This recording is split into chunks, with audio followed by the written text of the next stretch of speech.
And Congressman, let me begin with you. And the question of the day for Democrats: do you agree with Stacey Abrams? Can you support Joe Manchin's compromise bill?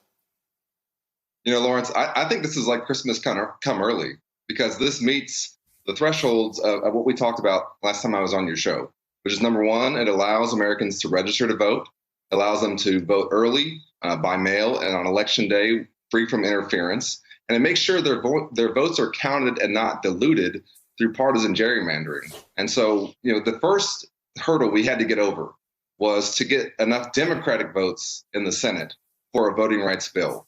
We have that now in this form from Senator Manchin. And that's the first hurdle. And of course, you've talked about what the next one is, which is how we get around the filibuster. But I think this is a very good development for anyone who cares about voting rights, and we all should. Norm Ornstein, you were here last night discussing the fact that Joe Manchin, when he was kind of caught on tape in what he thought was a private discussion, saying he is willing to change the 60-vote threshold in various ways, including an idea first proposed by you and by Senator Al Franken, requiring a 41-vote to block cloture as opposed to the 60-vote threshold. The pressure then would be on the Republicans to come up with the votes, not the Democrats. Is there any suspense after what Mitch McConnell said today? Is there any suspense about what happens on that 60-vote threshold vote, probably on Tuesday next week, on this bill?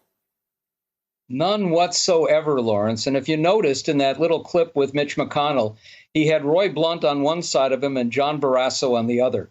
John Barrasso the other day said, never mind a one-term president, I want to make Joe Biden a half-term president.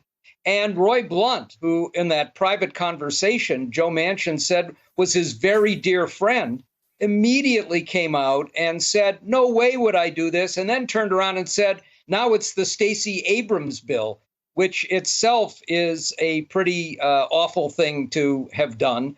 But, Manchin has made it clear for a while, if you read between the lines or read between the lines, that he wanted to test the Republicans when it came to the big issues, the January 6th Commission and voting rights. Once you've tested those, I think we're on a path to getting changes in the filibuster that are going to give us opportunities in a lot of different areas. And this particular compromise, and I'm really delighted to be on with Colin Allred, who's a star in Congress, as he was before. But this particular bill passes the test. And the voter ID, there are lots of ways of doing this that actually will be beneficial and not cost people and not make it difficult for them to get it. And if you do something, I had proposed a long time ago with Andy Young and Martin Luther King III, putting an ID photo voluntarily on a Social Security card.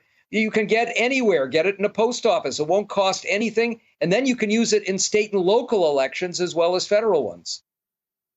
Congressman Allred, the voter ID provision in this bill, if it is passed into law eventually, would that override any of the voter ID provisions that already exist out there in some Republican states that, for example, allow you to use a gun license and don't allow you to use the student ID? Unfortunately, you're talking about my state there, Lawrence, because we have only a limited set of IDs that you can use, and it would. And, the voter ID that we had in Texas before they passed this restrictive photo voter ID was exactly what Senator Manchin is talking about, which is that you could bring a utility bill. I used to go with my mom when she would go vote, and she would just bring her water bill, and she could vote with that. And so that's actually just going back to where we were in Texas previously. And as Norm knows, and as you know, Lawrence, there are a lot of folks who don't have a photo ID because they don't need one anymore, because they're elderly, but they like to vote in person, or because they never had to get one because they're not traveling, they don't have a bank account. And of course, disproportionately, those folks are African American and Latino, especially in the South. We've had court case after court case that has shown how discriminatory that can be. But proving who you are by having to bring something like a utility bill, I think, is a reasonable step and something that I could support.